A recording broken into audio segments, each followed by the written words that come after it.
그래서 하나님께서 홍수 심판을 통하여 이 땅을 쓸어버리셨고 또한 대환란 때를 통하여 이 땅에 다시금 심판하실 거고 소돔과 고모라 성에 불과 유황을 내리셨고 또한 로마서 1장에 보면 하나님께서 사람들을 내어버려서 멋대로 행하도록 내어버리셨다. 그래서 동성애가 일어나고 악이 창궐하도록 내어버리시고 하나님께서는 진노하시고 심판하신다라고 말씀하셨지, 너무 사랑하기 때문에 가슴을 치고 울고 슬퍼하시고 그건 생소할 필요 없고 그렇게 되지 않아요.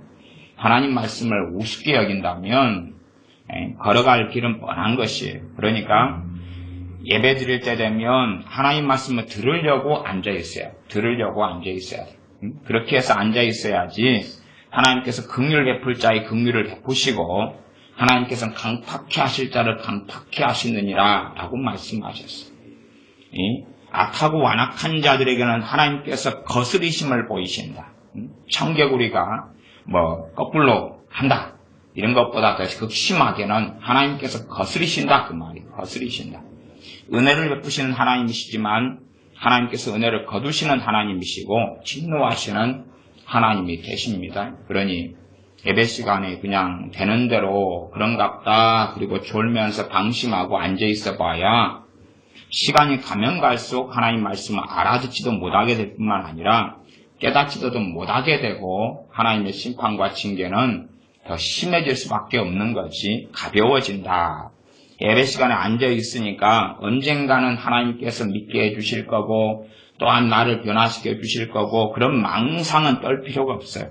그런 망상은 가질 필요 자체가 없어요. 왜냐하면 이미 역사는 증명했어요. 역사는 증명해서 예배당에 앉아있던 무수히 많은 모태신앙을 가진 사람들, 무수히 많은 예배당에 앉아있던 주일학생들, 중고등부 아이들, 청년들은 다 주님을 떠났어요. 주님을 떠나고 이제 10 가운데 1명, 2명 남아있어요. 10명 가운데 1명, 2명, 많은 데는 3명 남아있어요.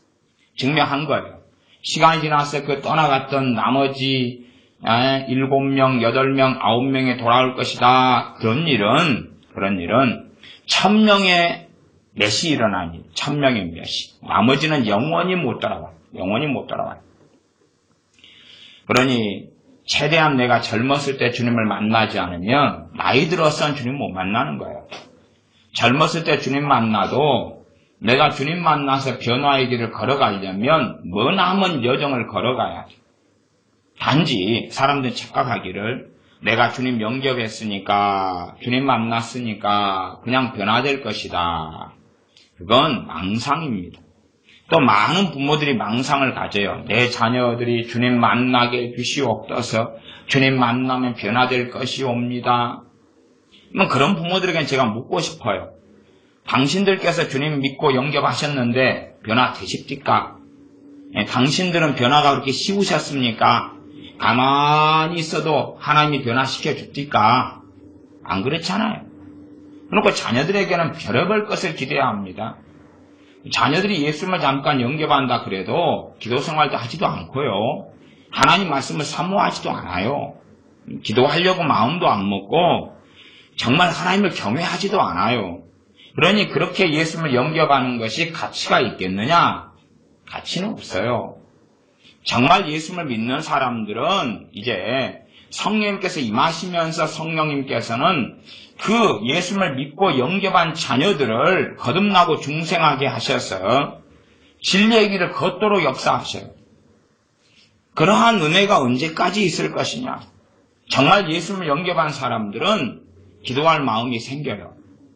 하나님을 예배할 마음이 생기고 찬양할 마음이 생기고 작든지 크든지 간에 또한 하나님의 말씀을 묵상하고자 하는 마음이 생겨요. 그게 성령님께 주시는 은혜고 은총이에요. 그러나 내가 예수님을 영접했다. 그런데 나는 예수님을 믿는다. 그런데 기도할 마음이 전혀 없고 하나님 말씀 묵상할 마음이 전혀 없다. 그러면 그 사람은 믿는 사람이 아니에요. 왜? 성령님께서는 그와 함께 하시지 않아요. 그는 신자가 아니에요. 그는 지옥의 자식이고 마귀 자식이에요. 왜냐하면 성령님을 이 땅에 보내시면서 모든 진리 가운데로 너희 인도하신다고 주님이 말씀하셨는데 나는 예수를 믿는 사람인데 기도할 마음도 없고 예배드릴 마음도 없고 찬양할 마음도 없고 하나님 말씀 읽을 마음도 없다. 최소한 저는 지금 그렇게 이야기하는 거예요. 지금 현재 말씀을 열심히 읽고 있느냐 그걸 이야기하는 게 아니라 지금 기도 생활을 잘하고 있느냐 그걸 이야기하는 게 아니에요.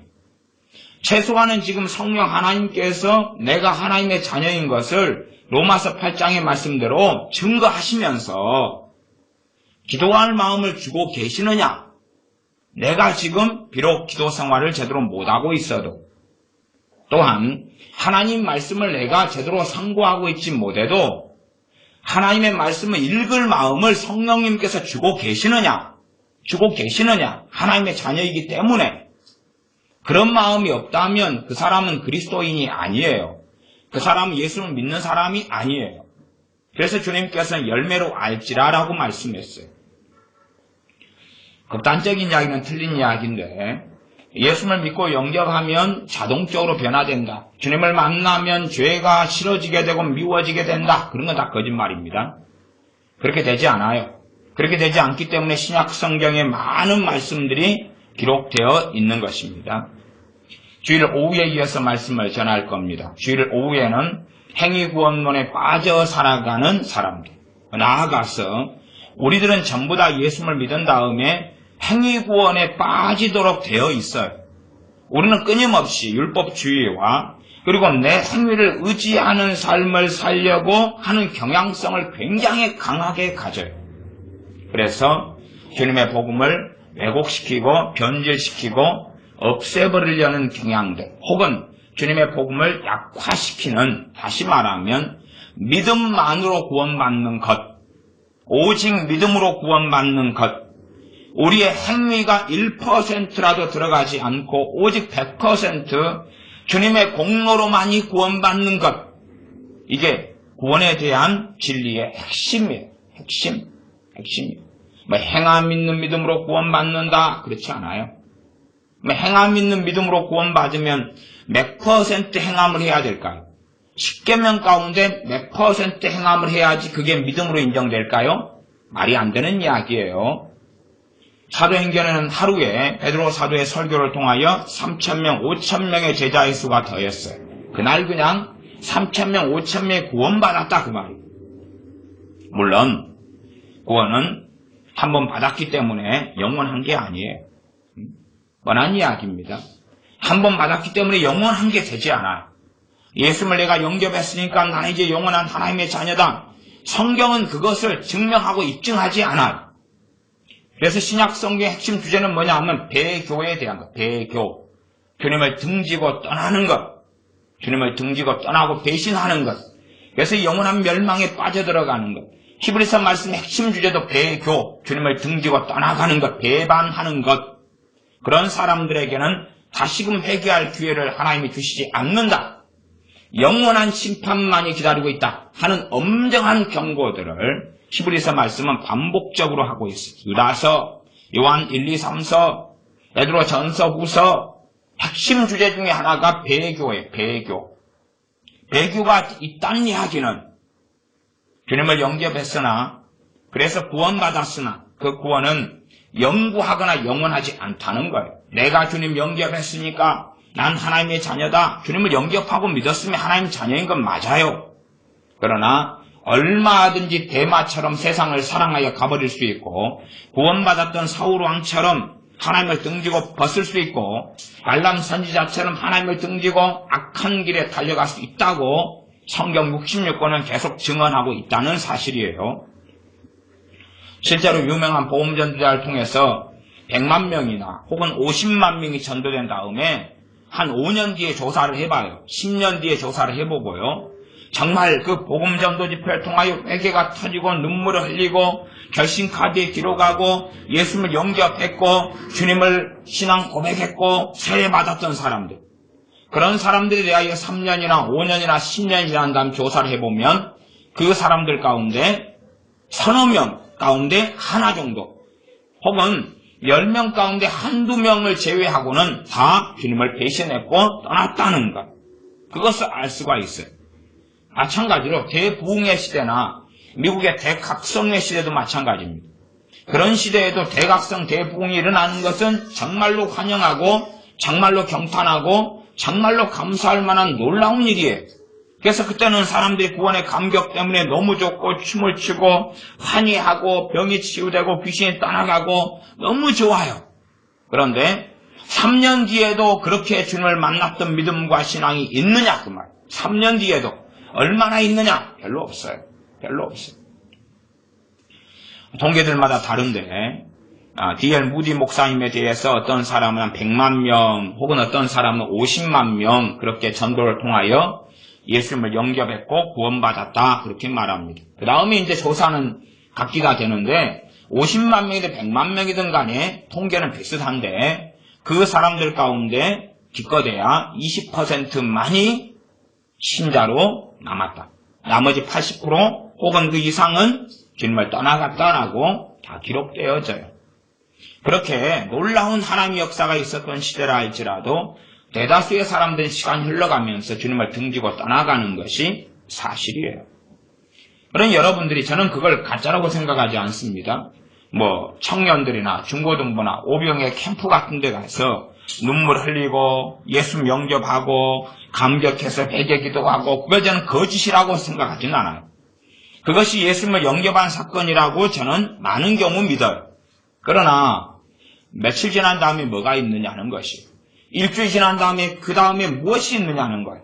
부모들은 기대하죠. 그런 사건, 그런 캠프, 그런 수련회에 가서 주님을 믿고 영접하면 내 자녀가 게임 중독이 끝날 것이고 또 세속적인 게 끝날 것이고 못돼 먹은 심성이 고쳐질 것이고 그러나 결코 그렇지 않다는 사실. 결코 그렇게 되지 않아요. 그럼 어른들인 여러분은 하루에 한 1시간 기도하니까 그렇게 쉽게 변화됩니까? 여러분의 자녀는 기도하려 하지 않습니다. 여러분의 자녀는 하나님 말씀을 상고하지 않습니다. 이렇게 예배 시간에 앉아 있어도 하나님 말씀을 사모하지는 않습니다. 그냥 시간을 때우고자 앉아 있을 뿐이에요. 하나님을 알려고, 하나님을 경외하려고, 하나님을 섬기려고, 하나님 뜻을 알고 하나님께 순종하려고, 하나님을 기쁘시게 하려고, 하나님 영광스럽게 하려고 이 예배 자리에 앉아 있지는 않다고 말이에요. 그냥 시간만 때우고자 있는 거예요. 어쩔 수 없어. 마지못해서. 새벽에 많은 분들이 오셔서 기도하시고 어른들 또 애들 또 나름 와서 기도하기도 해요. 그러면은 아침마다 새벽마다 와서 여러분들이 기도 생활 하시는데 그런 분들 여러분이 쉽게 변화됩니까? 오늘 아침에 좀 기도하시고 어제 아침에 기도하시고 그제 아침에 기도하시고 한 3일 했더니 놀라운 변화가 있어요? 놀라운 변화가 정말 있습니까? 안 그렇지 않습니까? 인터넷상에 그런 이야기를 저는 좀 듣습니다. 목사님 설교를 하루에 10시간씩 들어요. 이런 분들을 자주 만나요. 하루에 설교를 막 10편씩 듣고요. 그렇게 듣는다 그러시. 10편 들으려면 10시간 넘게 걸립니다. 보통 한 편에가 1시간이 넘으니까. 그렇게 해서 그래도 좋은 이야기는 제 삶의 변화가 많이 왔어요. 그까지는 참 좋아요. 그러나 어느 정도 변화가 오지만 그 이상의 어떤 변화는 그렇게 쉬운 게 아니에요. 하루에 10시간 말씀을 듣고 설교를 듣는다는 게 어찌 쉽습니까? 그건 굉장히 어려운 이야기예요. 그러나 달라지고 변화되는 것은 쉽지 않아요. 쉽지 않아.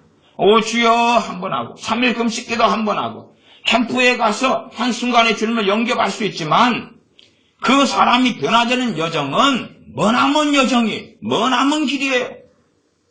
그러나 자신이 주님 앞에 살 것은 생각하지 않은 채 주님께 뭔가를 받기만을 원하는 말하자면 가짜 신자. 그냥 그렇게 말하겠습니다. 가짜 신자. 내가 주님을 위하여 어떻게 살 것인가를 고민하지 않은 채 하나님이 나를 위해 뭘 해줄 것인가? 하나님이 나를 위해 뭘 준비하실 것인가? 내가 하나님을 이용하여 어떤 편한 삶을 살 것인가? 어떤 좋은 직장을 얻고 어떤 행복한 삶을 살 것인가? 내 문제를 하나님을 이용하여 어떻게 해결할 것인가?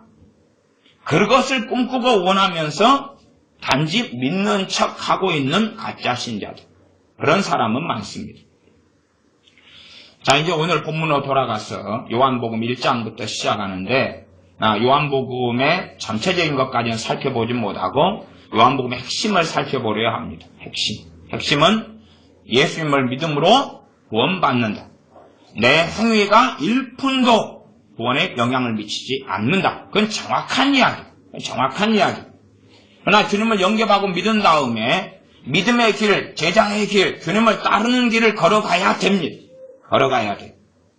그 길을 걸어가지 않는 사람, 혹은 전혀 걸어가지 않는 사람은 주님을 배신하는 자의 길에 서고 그 구원 얻는 믿음을 하나님께서는 취소하고 생명책의 이름을 지워버리시고 걷어버리십니다. 이게 시대적인 상황들은 자꾸만 행함 있는 믿음 같은 것을 구원받는다는 거짓말을 하는데 그건 거짓말이고 거짓교리입니다. 거짓교리. 오직 믿음만으로 구원을 받습니다. 오직 믿음만으로. 내 행함이 아닙니다. 내 선함도 아니고 내 기도 생활도 아니고 내 착함도 아니고 내 의로움도 아니고 내 경건함도 아닙니다. 오직 예수를 믿는 것만으로 구원받고 천국에 들어가고 하나님의 자녀가 되고 거듭나고 중생하며 또한 주님의 생명책에 이름이 기록됩니다. 그래서 사실은 죄고 좋은 것, 물론 좋지는 않습니다. 그러나 어떤 사람이 주님을 잠깐 믿다가 떠날 바에야 그 사람들에게 좋은 것은 믿자마자 죽어버리는 게 좋아요. 누구처럼요? 한평 강도처럼. 저는 한평 강도가 거기에서 안 죽고 살아났더라면 명백하게 그는 지옥에 갔을 것이다. 이렇게 생각합니다. 예수님 믿는 사람이 읽어야 될 첫 번째 성경은 요한복음입니다. 마태복음이 아닙니다. 어이구, 마태복음에 산상수훈이 있는데요? 아니에요. 이게 좀 성경을 좀 똑바로 정신을 차리고 아셔야 돼요. 일단은 마태복음이 왜 먼저 왔느냐? 마태복음은 유대인들에게 말씀하신 복음이기 때문에 그래요. 주님께서 이 땅에 오셔서 잃어버린 양들 가운데 누구에게 사도들을 보내셨어요? 유대인들에게 보내셨어요. 유대인들에게. 하나님의 언약 백성이 이스라엘이고 유대인이에요. 유대인과 이스라엘은 같은 말입니다. 같은 말이 됐어요. 유대인들에게 그의 제자들을 보내시고 유대인들에게 복음을 전하셨어요. 그래서 하나님께서 정말로 구원하시고자 하는 첫 번째 사람들은 유대인이에요. 그래서 마태복음을 먼저 기록하셨어요. 마태복음은 유대인들에게 기록된 복음이에요. 유대인들은 무엇을 읽고 아느냐면 어릴 때부터 토라, 어릴 때부터 모세오경, 어릴 때부터 구약성경을 읽고 공부하고 회당에서 낭독하고 아는 사람들이 그 사람들에게 말씀하시는 것이 마태복음이에요. 그렇기 때문에 이방인 우리가 마태복음을 이해할 때는 상당한 어려움이 있어요.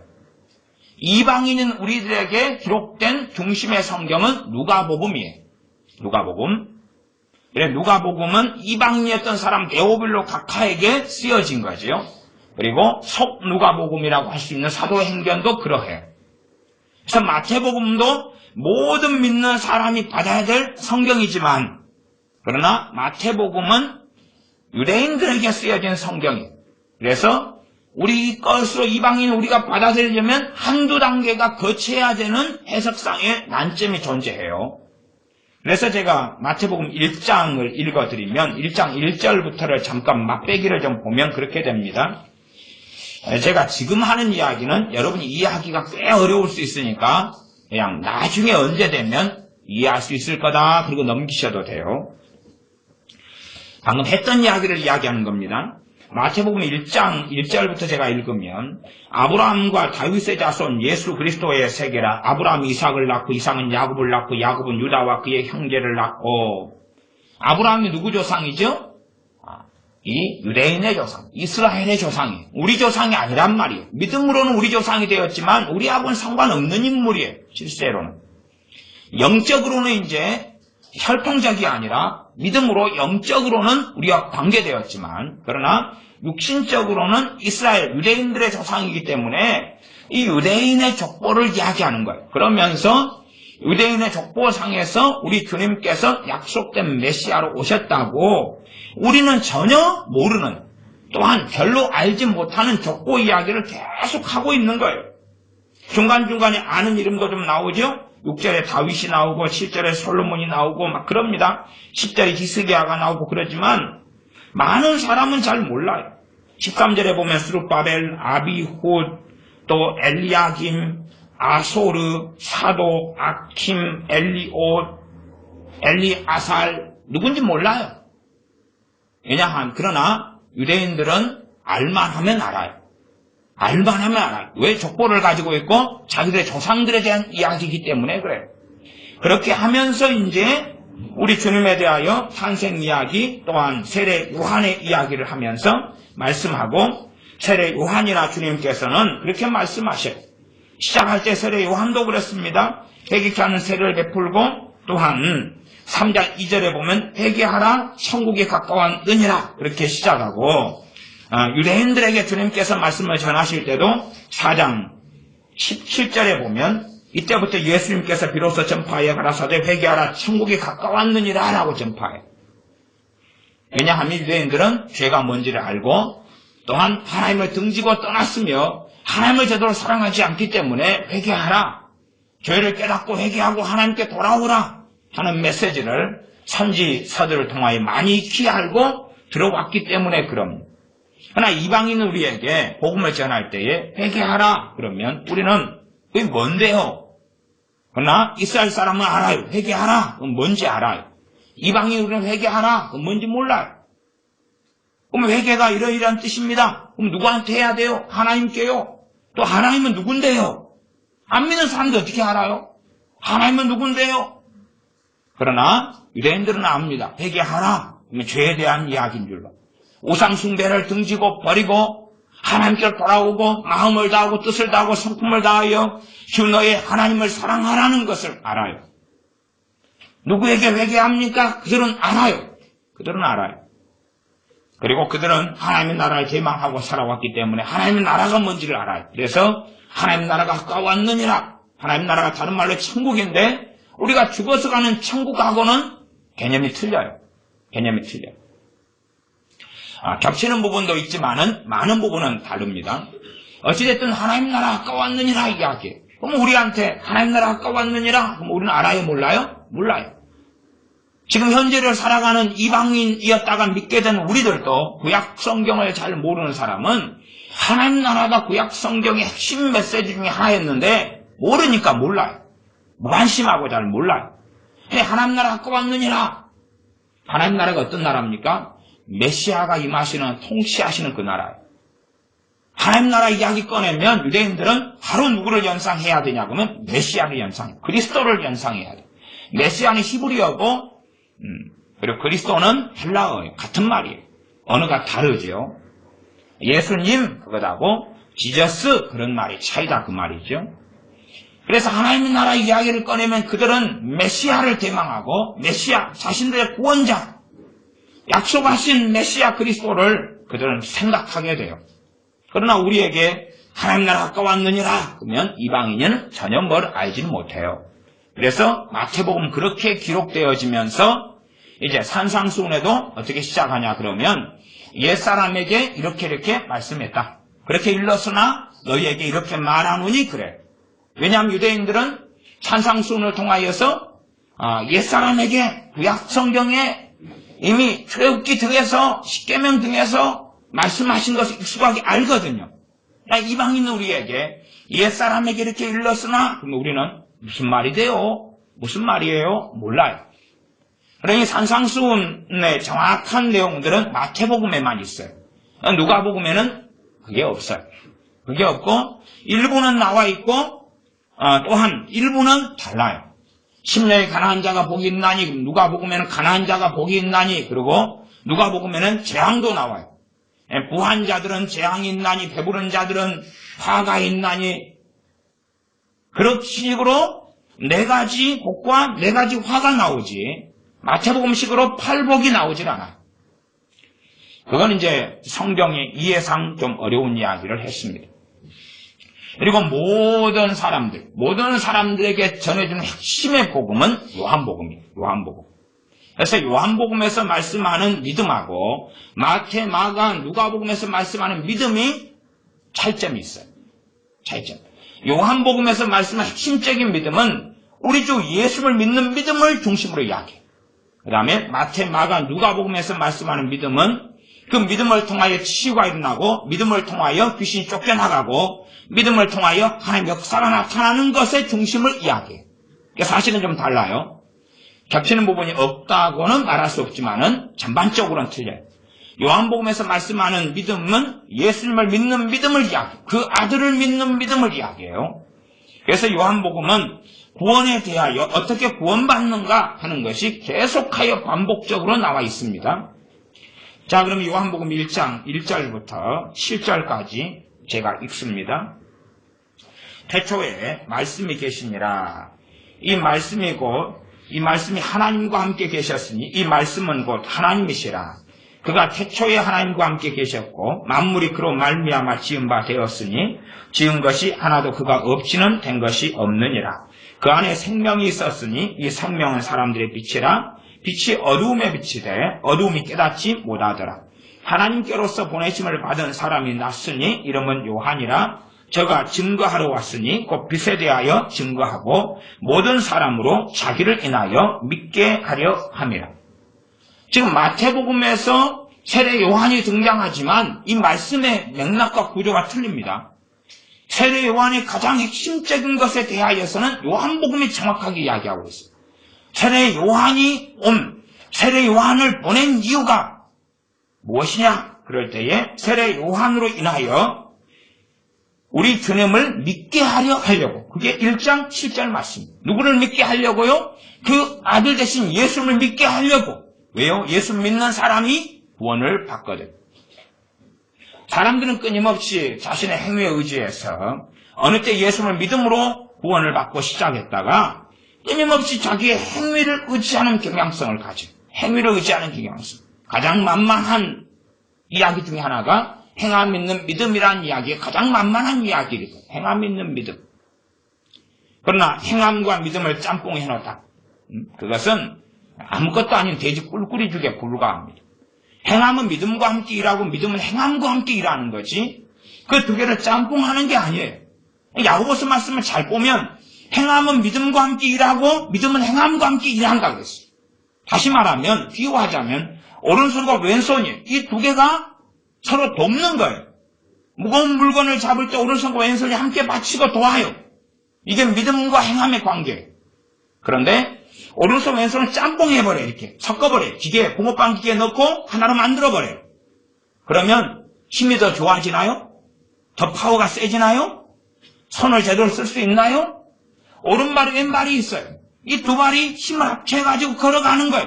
믿음과 행함 관계가 그래요. 그래서 믿음은 행함을 더 놀랍게 나타나기에는 하나님의 은혜가 전 통로, 은혜가 임하는 통로가 돼가지고 하나님의 놀라운 도우심과 성령 역사가 나타나 바른 행함, 주님을 따르는 길을 살 수 있는 은혜의 통로가 돼. 마찬가지로 행함을 통하여 순종을 통하여 주님을 기쁘시게 함을 통하여 믿음은 더 굳건해지고 확고해지고 더 놀라운 파워가 나타나지. 그러나 둘 중에 하나가 없어져 버리면 이제 다른 것들은 양자의 문제가 계속 벌어지게 되죠. 그리고 생명도 오래갈 수 없는 문제가 있지요. 어쨌든 그냥 간단하게 비유하자면 그런 거예요. 두 손과 두 발 같은 거예요. 두 발이 있다. 오른발 왼발이 서로 도와가지고 걸어가는 거예요. 그런데 오른발 왼발을 서로 기계에다 넣고 하나로 만들어버리면 그래서 두껍게 허벅지를 그냥 두 배 허리만하게 두껍게 만들어가지고 한 다리를 총총총 걸어간다. 그럼 바른 기능을 할 수 없다 그 말이에요. 눈이 두 개의 눈이 있어요. 두 개의 눈이 초점을 맞추어가지고 하나님께서 정말 신비하고 놀랍게 만드셨어요. 근데 두 개의 눈을 하나로 합쳐버려요. 굵고 크게 이마 한가운데 붙여버려요. 그러면 정말로 눈의 기능을 제대로 할 수 있느냐? 그래서 행함과 믿음을 짬뽕해버리는 말이 행함 믿는 믿음이란 말인데 이건 끔찍한 이야기. 유감스럽게 끔찍한 이야기. 거기에 많은 사람이 매어 사는데 정말 야고보서를 똑바로 좀 봤으면 좋겠어.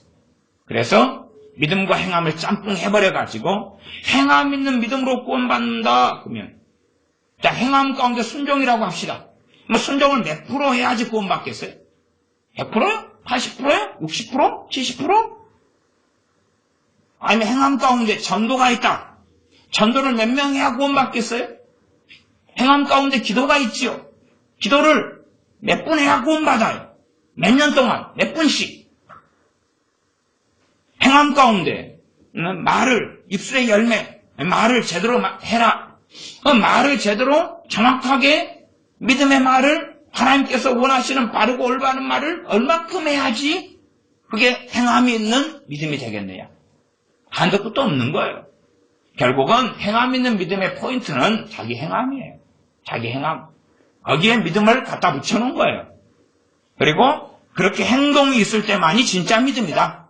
살아있는 믿음, 진짜 믿음은 행동이 있어야 된다. 그런 거죠. 그러나 행동이 있어야 되고 그 다음에 구원받는다. 그런 이야기가 되죠. 그러나 구원은 그렇게 되지 않아요. 믿음을 통해서 행함이 하나도 없을 때 누구의 행함으로 구원받죠? 주님의 행함으로 구원받아요. 주님의 십자가로 구원받아요. 주님의 우리를 위해서 피 흘리심 때문에 구원받아요. 그렇게 시작하는 거예요. 예수를 믿는 사람은 하나님의 자녀가 돼요. 그 하나님의 자녀가 된 사람들에게 성령께서 임하세요. 참으로 내 죄를 위하여 주님께서 죽으셨다는 것을 믿는 사람. 요한복음은 그 말씀을 계속하여 반복합니다. 일단은 세례 요한에 대하여 주님이 어떤 분인가 하는 소개하고 있어요. 태초에 말씀이 계셨는데 이 말씀이 하나님이시다. 우리 주님이 누구시다고요? 하나님이시다. 하나님께서 사람 몸을 입고 오셨다. 성자 하나님께서 사람 몸을 입고 오셨다. 우리를 구원 얻게 하시려고, 자신을 믿게 하셔서 구원받게 하시려고, 영원한 하나님의 나라 유업으로 받게 하시려고, 죄에 대한 심판을 받는 게 아니라 영원한 생명을 얻게 하시려고 오셨다라고 말씀하고, 세례 요한은 자기를 인하여 믿게 하려 함이라. 누구를요? 빛은 누굽니까? 우리 주 예수 그리스도를 이야기하죠. 주님을 이야기합니다. 그게 7절까지고, 그 다음 9절로 건너가면 참빛고 세상에 와서 각 사람에게 비치는 빛이 썬난 이 빛이 누굽니까? 우리 주님이시죠. 10절 그가 세상에 계셨으며 세상은 그로 말미암아 지은 바 되었으되 세상이 그를 알지 못하였고 자기 땅에 오매 자기 백성이 영접지 아니하였으나 영접하는 자 곧 그 이름을 믿는 자들에게는 하나님의 자녀가 되는 권세를 주셨으니 영접하는 자, 곧 영접하는 자의 뜻은 이렇다 그 말이에요. 곧은 앞과 뒤가 이퀄이에요. 이퀄. 영접하는 자, 예수를 영접하는 게 무슨 뜻이냐?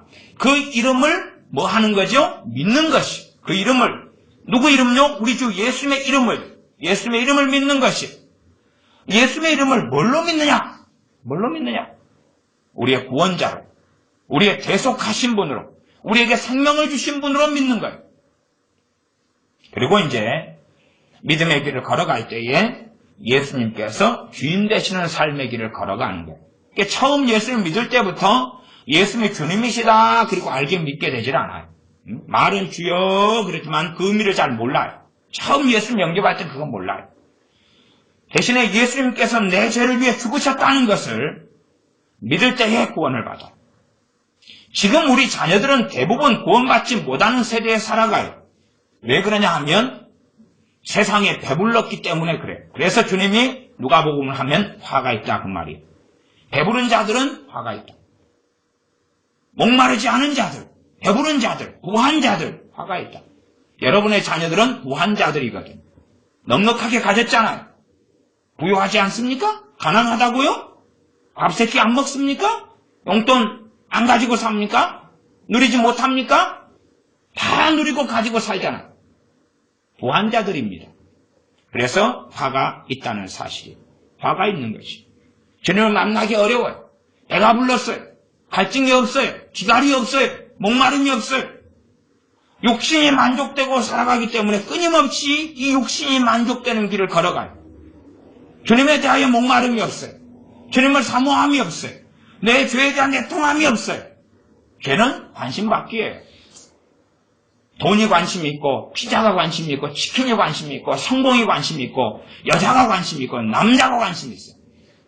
이성이 관심이 있고 새로운 프로그램, 새로운 핸드폰, 새로운 게임, 새로운 옷, 새로운 여행지가 관심이 있지. 우리 주님이 관심이 없고 내 죄에 대하여 아파하지 않고 애통해하지 않아요. 그러하면 전능하신 하나님과는 다른 길을 걸을 수밖에 없습니다. 자, 영접하는 자고 그 이름을 믿는 자들에게는 하나님의 자녀가 되는 권세를 주셨다. 예수님의 이름을 믿는 사람들에게 하나님의 자녀가 되는 권세를 주었다. 하나님의 자녀가 되게 하신다 그 말이에요. 우리가 어떤 권세를 받았다. 어떤 티켓이 있다. 티켓을 가지고 입장권이 있다면 어디 입장하는 권세가 있죠. 그것처럼 권세를 받아요. 무슨 권세요? 하나님의 자녀가 될 수 있는, 하나님의 자녀가 될 수 있는, 예수님의 이름을 믿음으로 말미암아 하나님의 자녀가 되는 그 권세. 다른 말로 하면 허락, 그걸 이야기해요.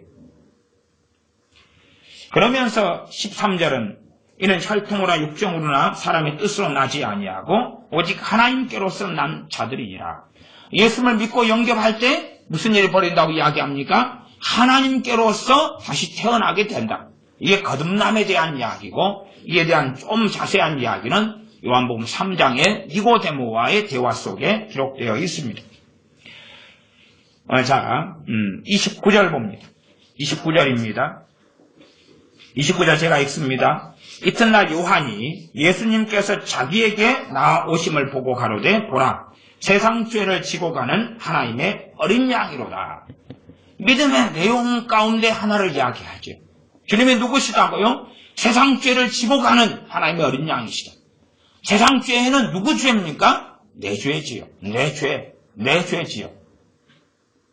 그러니 많은 우리의 자녀들이나 많은 어른들이 예수를 믿는데 자신의 죄의 문제를 전혀 돌아보지 않고 죄의 심각성이 느껴지지 않고 주님을 믿어요. 그런 믿음은 지푸라기 믿음 같은 것이 되고 맙니다. 얼마나 주님께서 내 죄 때문에 값을 크게 지불하셨는지를 깨닫지 않는 거예요. 깨닫지 않고 그냥 가볍게 여기고 아이고 예수님께서 나를 천국 가게 하신다니 참 좋습니다. 그러나 얼마나 내 죄가 무거운지를 깨닫고 느끼는 사람일수록 하나님을, 우리 주님을 쉽게 배반하거나 떠나지 않아요. 얼마나 내 죄가 무거운지를 알고 그 죄에 대한 값을 주님께서 지불하셨다는 것을, 그 내 죄 때문에, 그 무겁고 많은 죄 때문에 주님께서 고난과 고통을 당하시며 피를 흘리셨다는 것을 깨닫고 알고 믿는 사람은 주님을 사랑하는 길을 걸어요. 그러나 죄에 대하여 무관심하고 죄에 대해 알지 못하고 예수님 믿으면 구원받고 좋아요 정도만 안다면 주님을 믿는 것은 지푸라기처럼 아무런 값어치가 없게 되어집니다. 34절입니다. 내가 보고 그가 하나님의 아들이심을 증거하였노라. 세례 요한이 주님에 대해 증거하는 것입니다. 그분은 세상 죄를 지고 가는 하나님의 어린 양이고 그분이 바로 하나님의 아들이시다. 하나님의 아들이시다 라고 증언합니다. 1장 45절입니다. 1장 45절부터는 나다나엘 이야기가 나와 있습니다. 나다나엘 이야기가 왜 나왔느냐? 이것도 믿음 때문에 나와 있어요. 어떤 믿음요? 마가, 마태복음, 누가복음에 있는 믿음하고 달라요. 주 예수를 믿는 믿음에 초점을 맞추고 있습니다. 나다나엘에 대하여 빌립이 전도를 합니다.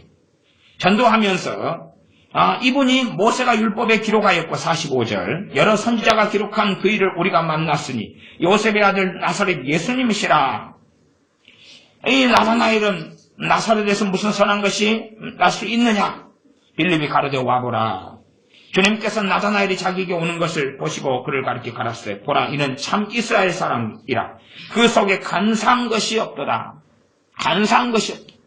겉과 속이 같다 그 말이야. 바른 사람, 올바른 사람, 의로운 사람, 하나님 앞에 하나님을 경외하는 사람이다 그 말이야. 가식이나 위선이나 거짓이나 숨김이나 그런 것이 아니라는 사실이죠. 그러니 이런 사람을 주님은 기뻐하시는 것입니다. 이걸로서 구원받는다는 것은 아니에요.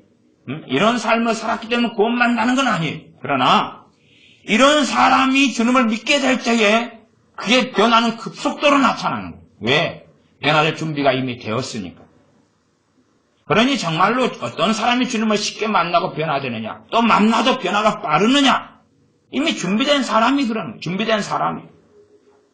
내일이 시험이 있다. 오늘까지 시험 공부 잘한 사람이 내일 시험 보면 좋은 결과가 있겠지. 인격이 뭐고, 도덕이 뭐고, 윤리가 뭐고, 인간다움이 뭐고, 부모를 공경하는 게 뭐고, 은혜가 뭔지를 알고, 이게 사람이 돼야 돼. 사람이 되는 사람이 예수를 믿고 만날 때에 그의 변화는 급속하고 빠른 것이. 생각해 보세요. 싸가지가 없고 사람이 안 됐다 그러면은 은혜를 은혜로 알아요, 몰라요? 모르죠. 자기 부모가 아무리 좋은 걸 해주고 사랑을 베풀어도 부모에게 감사할 줄 알아요, 몰라요? 몰라요. 그럼 사람이 돼요, 안 돼요? 사람이 안 되죠. 그러면 주님께서 사랑을 베풀고 목숨을 주셨어요. 감사할까요, 안 할까요? 안 해요. 할 이유가 없죠. 왜요? 당연한 것이니까. 당연히 나는 지구의 중심이기 때문에 주님이 나를 위해 생명을 주셔도 더 주셔야 되는 거예요. 내가 감사할 이유가 없죠. 주님을 계속 영원토록 찬양할 이유가 없는 거예요. 싸가지가 없으니까. 그러나 됨됨이가 있는 사람은 주님께서 자신을 위해 생명을 주신 것을 깨달으면 감사해요. 찬양해요. 영원토록 그거 하나만으로. 다시 말하면 기도를 남은 인생까지 끊임없이 기도해도, 어려움 중에 혼란 중에 기도해도 하나님의 응답해 주지 않는다 할지라도 하나님을 사랑하기를, 우리 주님을 사랑하고 경외하고 순종하기를 멈추지 않아요. 왜요? 구원해 주신 그 은혜 하나만으로도 이 땅에서 말할 수 없이 도무지 갚을 수 없는 사랑인 것을 알기 때문에 그렇지. 그래서 은혜를 아는 사람들, 됨됨이가 된 사람들은 주님을 만나고 그 사랑을 입을 때에 그는 바른 변화의 길을 걸어갑니다. 그러나 이기적이고 자기중심적이고 됨됨이가 안 되고 이런 사람이 주님의 사랑을 받아도 주님을 더 이용하는 길을 걸어가고 그의 믿음이란 사실은 지푸라기보다도 가치가 없는 것이 되어져서 불 한 번 붙이면 다 타버리고 말지. 그리고 아무것도 남는 것은 없어요. 그러면 어떤 사람이 변화가 정말 어려우냐? 인간 같지 않은 사람이 어려운 거예요. 교도소에 가서 온갖 악으로 도배돼가지고 그중에 예외는 있어요. 극단적인 예외는 있어요. 그런 간증을 많이 듣죠. 그냥 극단적인 예외.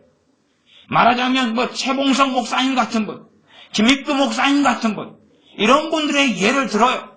나 그런 경우는 아주 극단적으로 희귀하고 희소하고 드문 경우예요. 드문 경우. 그래서 사도행전에 보면 정말 하나님을 경외했던 백부장 고넬료 같은 사람이 나오는 거예요. 또한 사복음서에도 어떤 백부장이 나오죠. 그 사람에 대한 유대인들이 뭐 합니까? 칭찬해요. 이 사람이 어떤 사람인가? 주님께 칭찬하면서 주님, 저 사람의 하인이 병들었다는데 이 사람은 정말로 이런 사람입니다. 이 사람이 하인의 병을 주님 고쳐주셔야 됩니다. 라고 주변 사람들도 청원할 정도의 사람. 그런 사람이 와, 정말로 너가 믿음이 좋구나 하는 칭찬을 주님께 받아요. 그러지 아무나가 아니. 사마리아의 복음이 전해졌을 때 사마리아 사람 무속인 큰 마술사라고 일컬어지는 시몬이라는 사람이 있었는데 이 사람이 주님 믿고 세례받은 다음에 그 다음에 얼마나 금방 급속도로 완악해지고 악해지고 베드로 사도의 엄중한 징계를 받고 말하자면 주님을 믿고 세례받았는데 사도 베드로는 선언합니다. 이 도회, 이 복음에, 이 구원에 너는 전혀 관계가 없다. 너는 전혀 관계가 없다. 그리고 사도 베드로가 그의 사도된 권위로서 엄중히 선언하면서 너는 신자가 아니다. 너는 그리스도인이 아니다. 너는 마귀의 자식이다. 라고 선언하는 것이 사도행전에 나와 있습니다. 그러니 그냥 내 자식이 개망냉이로 내 자식이 이상한 자식으로 살아갔는데 주님 만나면 하루아침에 변화될 것이다. 그런 것은 블랙 코미디고 거짓말이고 그런 길에 들어간다면 사이비성으로 길을 들어가는 것이다.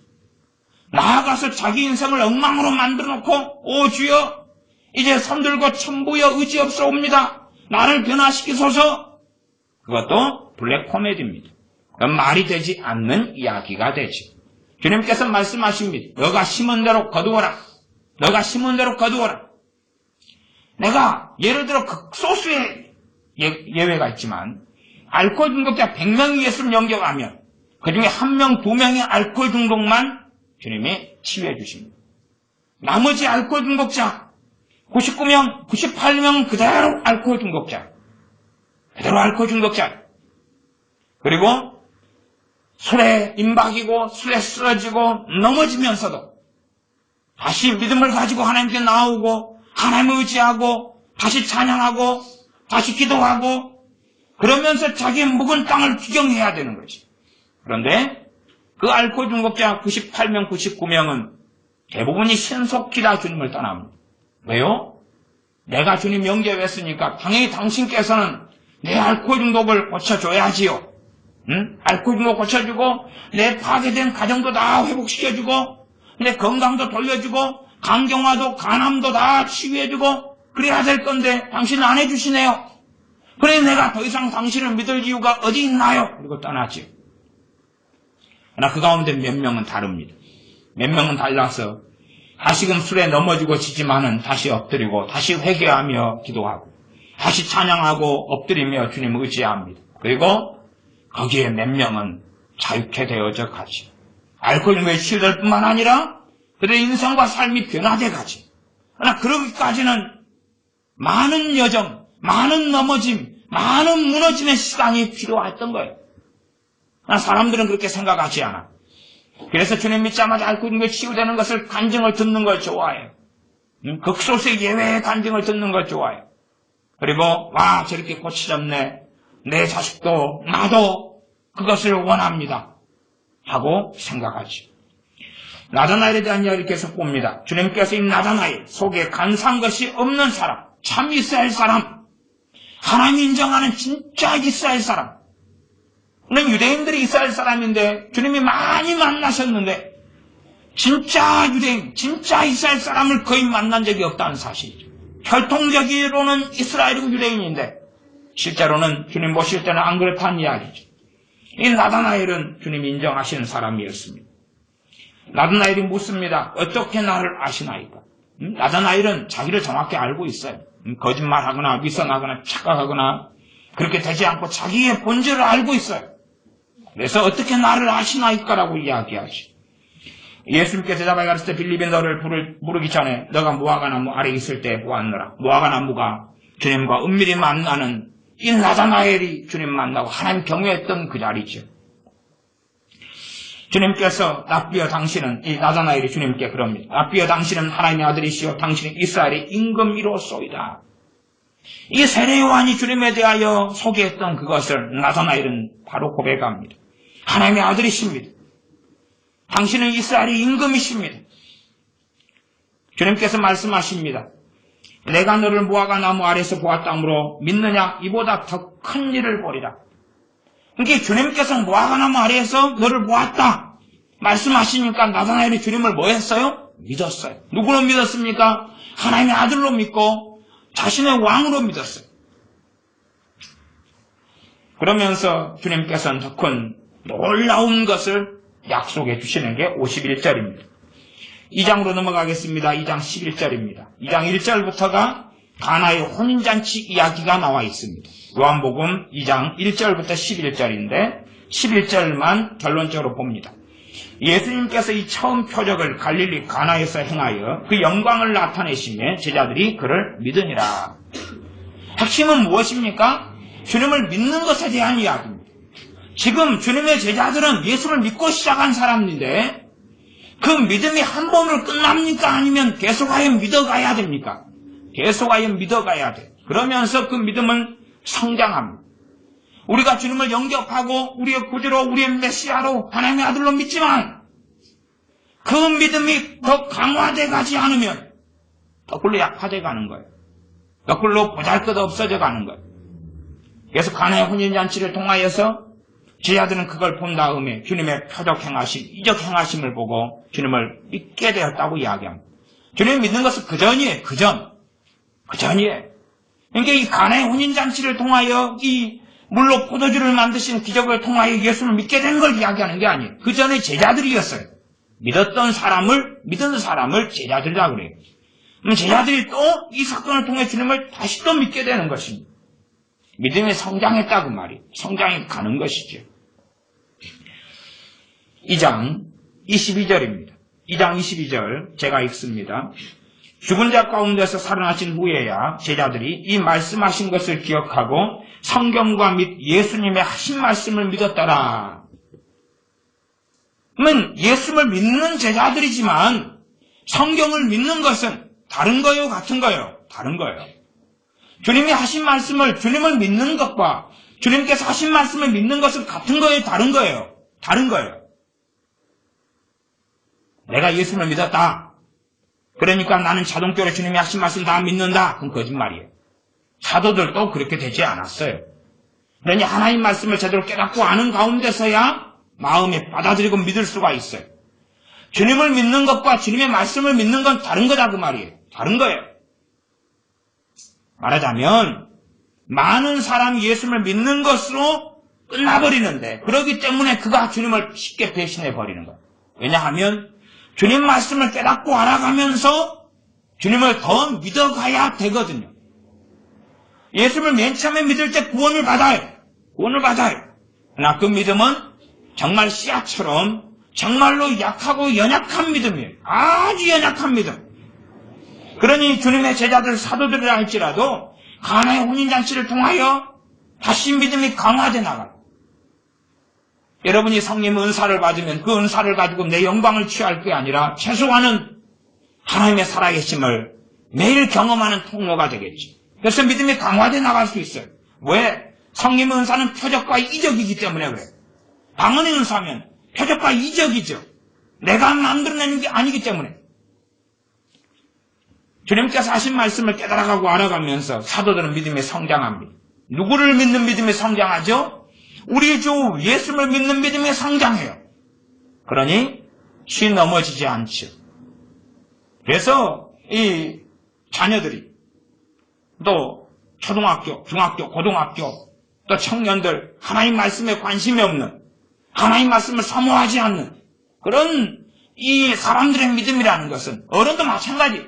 하나님 말씀에 관심이 없는 사람들의 믿음이라는 것은 별 가치가 없어요. 왜요? 언제나 끝장나버릴 거기 때문에 언제나 끝나버릴 거기 때문에 그래요. 하나님에 대해 관심이 없는 사람들이기 때문에 그렇죠.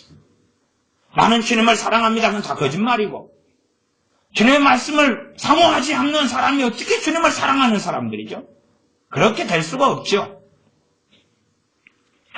주님을 사모하고 사랑한다면 주님의 말씀을 사랑할 수밖에 없게 되어져요. 그래서 주님의 말씀을 사랑하고 사모할 때에 주의 말씀을 깨달아지고 알아지도록 성령께서 역사하시고 그리고 말씀을 믿는 믿음에서 자라가면서 이 사도들이 믿음에 성장했던 것처럼 성장해 갑니다. 3장입니다. 3장에는 니고데모와의 대화 이야기가 나오는데 쭉 넘어가서 3장 3절부터 7절 제가 읽습니다. 예수님께서 대답하여 가라사대 진실로 진실로 내게 이르노니 사람이 거듭나지 아니하면 하나님 나라를 볼 수 없느니라. 거듭난다는 것은 다시 태어난다는 거예요. 육적으로는 우리가 다 한번 태어났어요. 이제 다시 태어나는 건 영적으로 태어나는 거고 내 부모 엄마 아빠의 자녀로 태어나는 것에서 하나님의 자녀로 다시 태어나는 사건 이것을 신생 혹은 중생 거듭남 그렇게 이야기합니다. 사람이 다시 태어나지 않으면 거듭나지 아니하면 거듭은 두 번이에요. 두 번. 다시 그 말이 다시 태어나지 아니하면 하나님 나라를 볼 수 없느니라.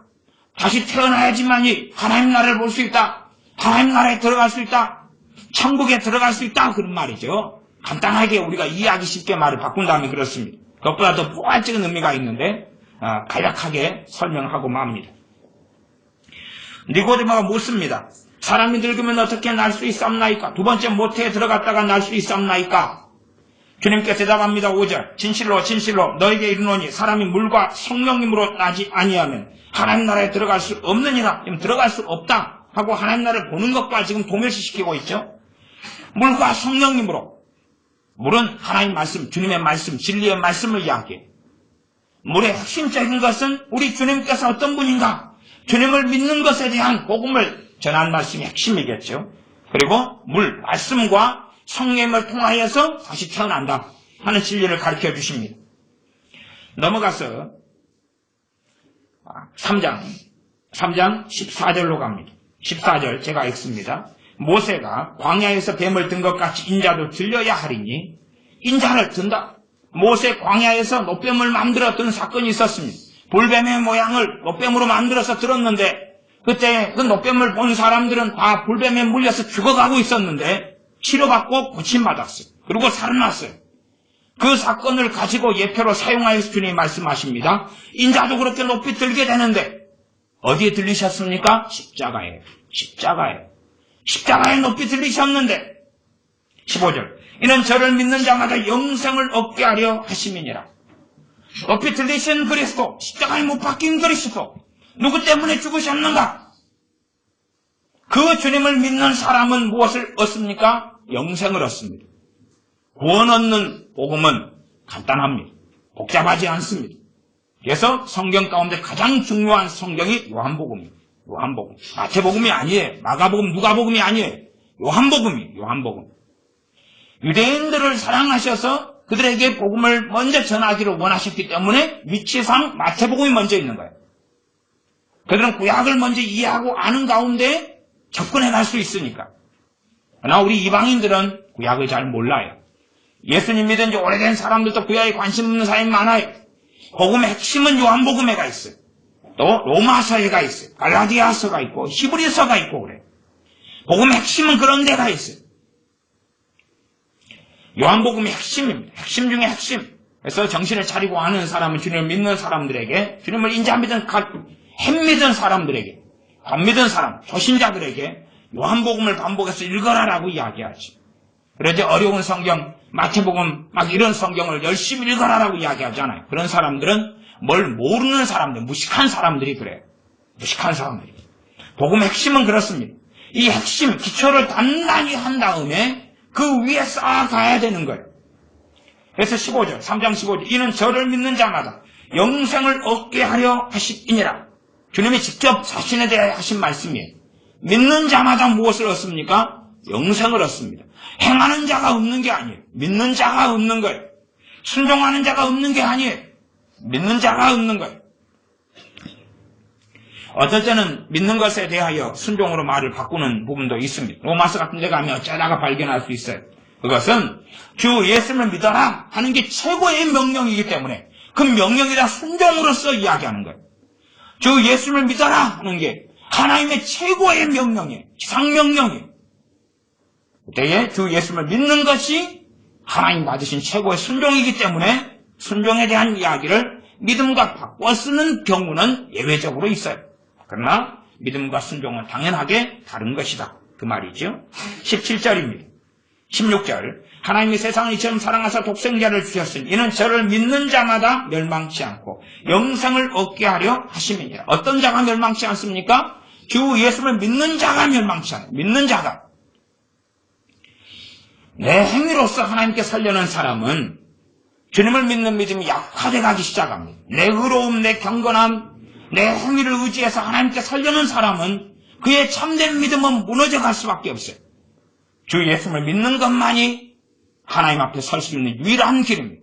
우리 주님만이 하나님께 나아가는 유일한 길이지 내 행위가 아닙니다. 나는 길이요 진리요 생명이니 나로 말미암지 않고는 아버지께 올 자가 없느니라. 우리 주님만이 아버지께 나아가는 유일한 길이지 다른 길은 없습니다. 내 행위, 내 기도 생활, 내 선행, 내 변화, 내 거룩함 그게 아니에요. 그게 아니에요. 참으로 주님을 믿고 영접한 사람은 이제는 기도하게 되어 있고 하나님 말씀을 상고하게 되어 있고 주님을 사랑하게 되는 마음이 일어나기 때문에 일어나야 마땅하고 주님께서 생명을 나를 위해 주셨는데 그래서 성경은 기록합니다. 주님은 말씀하십니다. 내가 너희에게 생명을 주었으니 너희 생명도 나한테 내놔라. 그렇게 말씀하시는 게 복음이에요. 그러지 내 생명은 너희 것이고 너희 생명은 너희 것이고 그렇게 말씀하시지 않아요. 자기 목숨을 살리고자 하는 자는 잃을 것이다. 영원한 지옥을 떨어질 것이다. 나를 위하여 생명을 잃는 자는 살리리라. 그 사람은 영원한 생명에 들어갈 것이다. 그런 말씀이 마태복음 등에 있는 말씀이죠. 그러나 기본 출발은 그러나 함에도 불구하고 당연한 것은 주님을 믿음으로 거듭나고 하나님 자녀가 되는 거예요. 그 다음에 이제 어느 길을 걸어가느냐예요. 내가 예수님 영접하고 구원받은 다음에 어느 길을 걸어가느냐? 주님을 따르는 길을 걸어가느냐? 배도자의 길을 걸어가느냐? 주님을 사랑하는 길을 걸어가느냐? 주님을 경외하는 길을 걸어가느냐? 불신앙의 길을 걸어가느냐? 꼭 광야에서 이스라엘 백성이 출애굽 되고 노예에서 해방된 다음에 그 다음에 소위 말하면 구원받은 다음에 그들이 6월절을 지나고 그리고 자유롭게 되어져서 하나님의 백성이라는 신의 산에서 언약을 맺고 그런 다음에 그들은 배도자의 길들을 걸어갔습니다. 불신앙의 길을 걸어갔고 하나님을 거역하는 길을 걸어갔죠. 그래서 하나님께 멸망을 당했습니다. 심판을 당했고 그 다음 세대까지 40년 동안 하나님이 다 죽여버리셨습니다. 여호수아와 갈렙 2명을 제외하고 다 죽여버리셨죠. 왜요? 그들은 불신앙과 배도의 길을 걸어갔기 때문에 그러합니다. 그들은 구원받은 사람들, 구원받았어요. 그러나 그들은 2명을 제외하고는 배도자의 길을 걸어갔어요. 물론 모세 같은 하나님의 사람은 예외가 됩니다. 그 전에 가나안 땅에 들어가기 전에 죽었지요. 그러나 배도자의 길을 걷지는 않았습니다. 자, 3장 16절. 하나님이 세상을 처음 사랑하사 독생자를 주셨으니 이는 저를 믿는 자마다 멸망치 않고 영생을 얻게 하려 하시니라. 영생을 얻는 것은 주님을 믿는 것만으로 되지 내 행위, 내 의로움, 내 거룩함으로 되지 않습니다. 그리고 이제 주님을 믿은 다음에 내가 어떤 길을 걸어가느냐, 어떤 길을 걸어가느냐.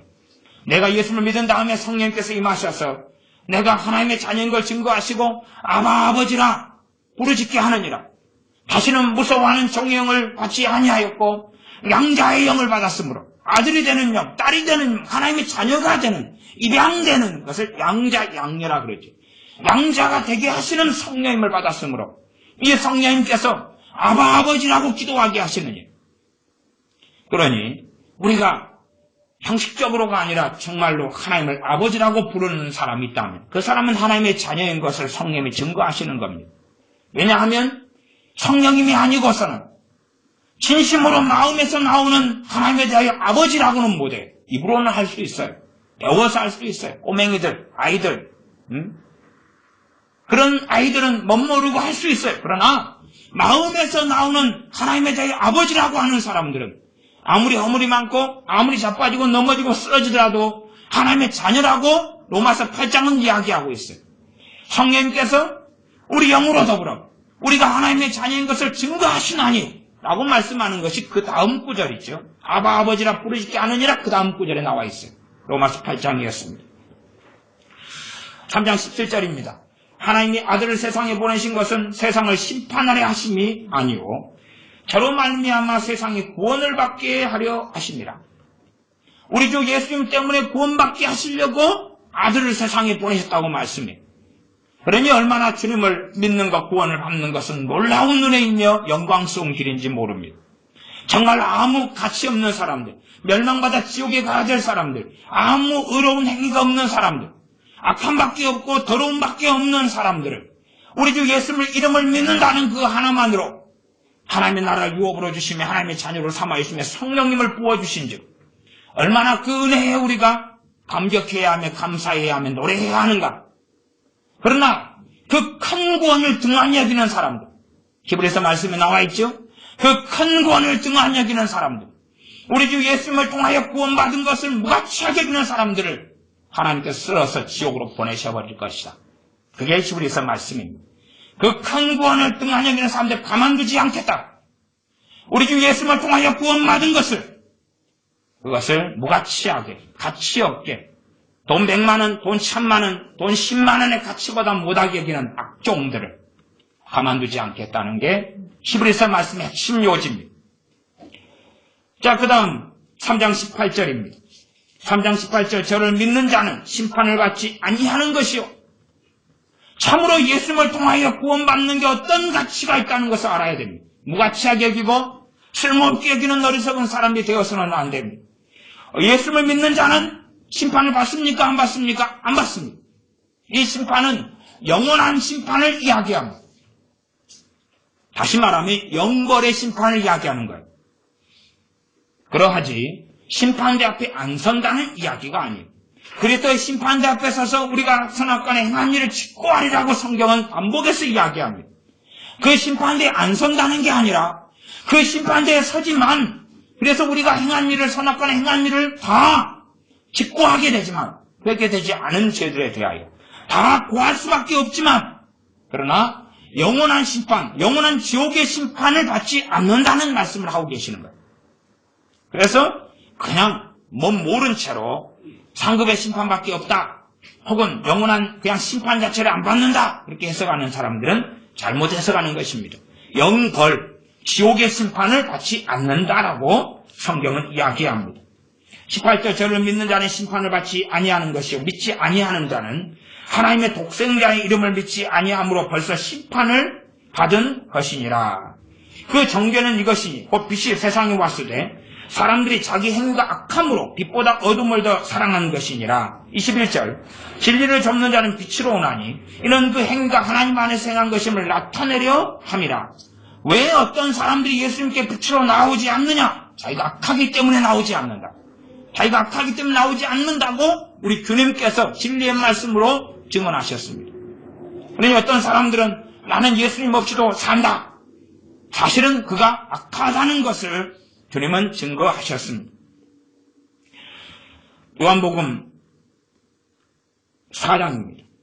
요한복음 4장 3장을 좀 더 봐보실까요? 3장 34절부터입니다. 요한복음 3장 34절부터 36절까지 제가 읽습니다. 하나님의 보내신 이는 하나님의 말씀을 하나니 이는 하나님의 성령임을 한량없이 주심이니라. 아버지께서 아들을 사랑하사 만물을 다 그 손에 주셨으니 아들을 믿는 자는 영생이 있고 누가 증언한 거냐 하면 세례 요한이 증언한 것입니다. 세례 요한의 증언이 마지막 증언이 지금 여기에 나와 있습니다. 세례 요한의 증언이 요한복음 1장에 있었고 마지막 증언 이때 이제 세례 요한은 죽습니다. 3장에 가 있습니다. 그래서 아들을 믿는 자는 영생이 있고 아들은 어떤 사람요? 믿는 사람이요. 우리 주 예수를 믿는 사람이요. 믿는 사람. 무엇을 믿습니까? 그 아들께서 내 모든 죄를 위해 십자가에 피 흘리시고 죽으셨다는 것을 믿는 것입니다. 그러니 당연히 그 믿음을 가진 사람이 주님을 사랑하지 않는다면 주님의 그 은혜에 감사하고 감격하며 주님을 사랑하며 그 은혜에 보답하는 길을 걷지 않는다면 그는 주님을 배신하는 자의 길로 걸어가고야 마는 것입니다. 그리고 그의 믿음은 오래갈 수가 없겠지. 왜요? 믿음은 관계 속에서 계속하여 작용하는 것이고 관계 속에서 믿음은 역사하고 살아있는 것입니다. 그래 배신하는 자의 길을 걸어가고서야 그 믿음을 유지시켜주는 분은 성령님이실진데 성령님께서 원하는 그 믿음을 계속하여 유지시켜 주실 이유가 없겠죠. 아들을 믿는 자는 영생이 있고 아들을 순종치 아니하는 자는 영생을 보지 못하고 도리어 하나님의 진노가 그 위에 머물러 있느니라. 아들을 믿는 자는 영생이 있다. 아들을 순종치 아니하는 자, 여기는 믿음과 순종을 서로 바꿔놓았습니다. 아들에 순종하지 않는다. 그 아들이 어떤 분인지 그 아들의 권위에 엎드리지 않는 거지.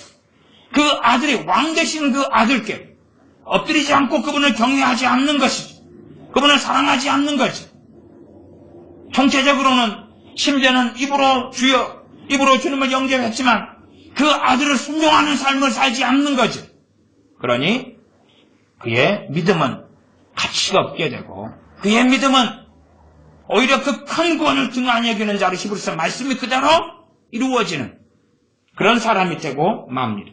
4장입니다. 요한복음 4장 25절 쪽으로 뒤로 좀 많이 넘기겠습니다. 요한복음 4장 25절 26절입니다. 요한복음 4장에는 사마리 여인과 주님이 만나신 이야기가 나오고 이 사마리 여인은 5명까지 남편이 있었고 지금 6명인가 그 다음인지 몰라도 그 다음 남자하고 동거하고 있는 중입니다.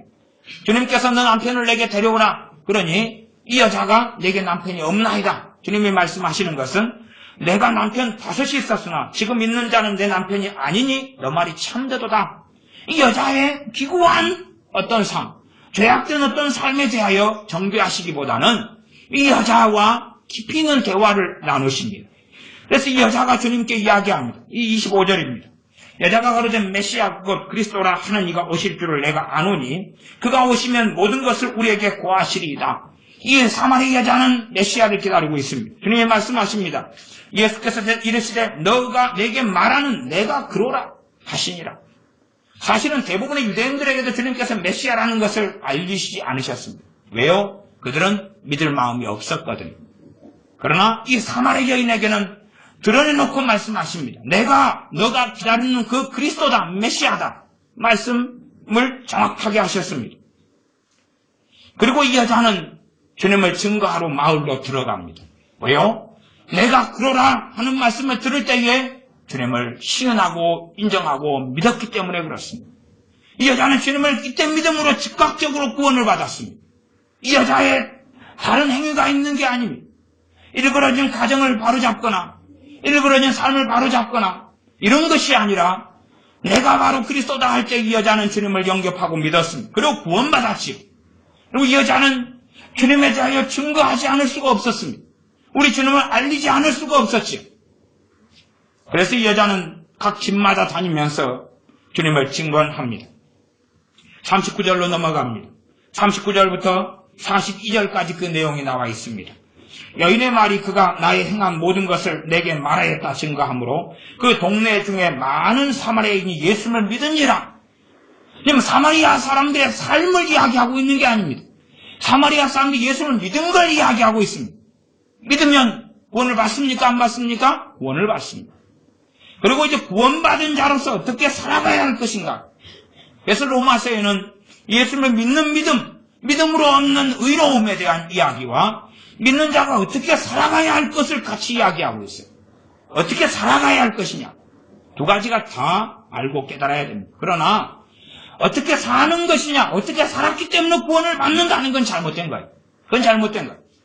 주님을 믿었기 때문에 그 은혜에 감사하며 주님을 사랑하는 삶을 그리스도인은 살아야 돼요. 그리고 그 길을 걸어야 됩니다. 그러나 그 길을 걷는 것으로 구원받는 건 아니라는 사실이에요. 예수를 믿는 것으로 구원받아요. 어떤 사람은 많이 걷다가 인생이 마감되고 어떤 사람은 한 걸음 걷다가 어떤 사람은 천 걸음 걷다가 주님을 따르는 길, 그 주님께 기뻐하시는 길을 걷다가 어떤 사람은 한 걸음 걷다가 한 번 자빠졌다가 두 걸음 걷다가 100번 자빠졌다 그럴 수도 있어요. 그러나 그렇다 할지라도 주님을 믿는 사람은 구원받는다는 사실이에요. 그러나 참으로 주님을 믿는 사람은 주님을 따르는 길을 걷는다는 사실이에요. 좀 늦거나 좀 빠르거나 그럴지 몰라도 끊임없이 주님을 찬양하려 하고 끊임없이 예배하려 하고 그분의 말씀을 상고하고 묵상하고 하나님 뜻을 행하려 하고 그것으로 구원받는 건 아니에요. 그러나 주님께서는 거꾸로 말씀하셨어요. 그 사람이 열매로 할지라 무화과나무에서는 무화과를 따게 된다. 포도나무에서는 포도를 따게 된다. 정말로 하나님의 자녀가 되면 완벽해진다는 이야기가 아니라 하나님의 자녀의 길을 걷도록 보혜사께서 임하시고 또한 성령의 역사하심이 그에게 있다라고 이야기하는 거예요. 성령의 역사와 도우심이 그에게 있다. 그것을 계속 성령의 역사하심과 도우심과 이끄심을 부인하는 자들이 걸어가는 길은 주님을 부인하는 길이고 그리고 그 사람과 주님과는 아무런 관련이 없게 됩니다. 다시 말하면 구원을 얻었다가 이 마수다 시몬처럼 잃어버린 자가 되고 발람 선지자처럼 구원을 얻었다가 잃어버린 자가 되고 사울왕처럼 구원을 얻었다가 잃어버린 자가 되고 만다는 사실이에요. 광야의 이스라엘 백성들은 무수한 사람처럼 하나님과 언약관계에 들어가서 너희는 내 백성이 되고 나는 너희의 하나님이 되리라 이 언약관계 속에 들어갔다가 다 추방되고 다 버림받고 하나님의 심판 속에 들어가는 사람들이 되고 만다는 사실이죠. 계속 읽어보면 40절입니다. 사마리아인들이 예수님께 와서 자기들과 함께 유하기를 청하니 거기서 이틀을 유하시매 예수님의 말씀이 나의 믿는 자가 더욱 많아. 이 여인의 증언 때문에 예수님을 믿는 사람들이 있었다. 그런데 주님과 함께 이틀을 유하면서 주님께서 말씀을 전하시니까 믿는 자가 더 많아졌다. 그럼 기존에 믿는 사람들은 믿음이 더 강해졌겠죠. 더 강해졌겠죠. 그리고 믿는 자가 좀 많아졌죠. 42절 그 여자에게 말하되 이제 우리가 믿는 것은 너 말을 인함이 아니니 이는 우리가 친히 듣고 그가 참으로 세상의 구주신 줄 알미니라 하였더라. 세상의 구주이신 줄을 나의 구원자이신 줄을 나의 구세주이신 줄을 나를 대속하시는 분이신 줄을, 나의 메시아고 나의 그리스도이신 줄을 사마리아 사람들이 알았다는 사실이에요. 알고 믿었다는 사실이에요. 그래서 그들이 이 여자에게 이야기했다 그 말입니다. 우리가 이제 믿는 것은 너 말 때문이 아니라 우리가 친히 메시아께 그리스도께 들었다. 그리고 우리는 알았다. 이분이 참으로 세상의 구주이신 줄을, 세상에 사는 우리의 구주이신 줄을 우리가 알고 믿었다. 그러니 구원 얻는 믿음에 대하여 이 요한복음은 계속하여 이야기해요. 믿음을 통하여 영생을 얻는다. 믿음을 통하여 구원을 받는다는 이야기를 계속합니다. 요한복음 4장 46절부터입니다. 46절부터는 43절부터가 어떤 신하의 아들을 병 고치는 장면이 나오는데, 그 가운데 이제 46절부터입니다. 46절부터 제가 읽습니다. 예수님께서 다시 갈릴리 가나에 이르시니 전에 물로 포도주를 만드신 곳이라 왕의 신하가 있어 그 아들이 가버나움에서 병들었더니 그가 예수님께서 유대로부터 갈릴리에 오심을 듣고 가서 청하에 내려오셔서 내 아들의 병을 고쳐주소서 하니 저가 거의 죽게 되었습니다. 예수님께서 가라사대 때 너희는 표적과 기사를 보지 못하면 도무지 믿지 아니하리라. 표적과 기사를 보고 믿는 믿음이 있죠. 표적과 기사를 보지 않으면 도무지 믿지 아니하리라. 신하가 가로되 주여 내 아이가 죽기 전에 내려오소서. 예수님께서 가라사대 때 가라 내 아들이 살았다 하신데 그 사람이 예수님이 하신 말씀을 믿고 가더니, 지금 이 신하가 주님이 하신 말씀 믿고 가는 것은 구원받는 것하고는 다른 것입니다. 이것은 마태, 마가, 누가복음에서 상당히 강조되는 믿음에 대한 이야기예요.